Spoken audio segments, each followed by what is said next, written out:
আজ আমাদের বাড়ি ষষ্ঠী পুজোর আয়োজন করা হয়েছে, কারণ আমাদের মধ্যে নিয়ম আছে বাচ্চার 11 দিন বয়স হলে ষষ্ঠী পুজো করে শান্তির জল মাথায় দিলেই শুদ্ধ হয়। ওম ঋদ্ধি ভবন্ত জীবন্ত। ওম ঋদ্ধিত্তাম ওম ঋদ্ধিত্তাম ওম ঋদ্ধিত্তাম। আতচ্চালাম।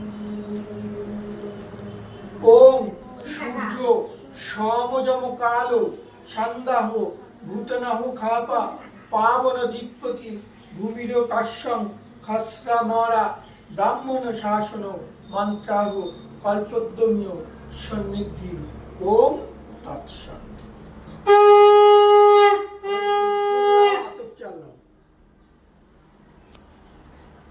ওম সোমং রজনং বরুণমগ্নি মম্ভার ভামহে আদিত্যং বিষ্ণু সূর্য ব্রহ্মণস্য। পুজো কমপ্লিট। এবার আমরা তিনজনে মিলে একটু ফটো তুলে নিলাম।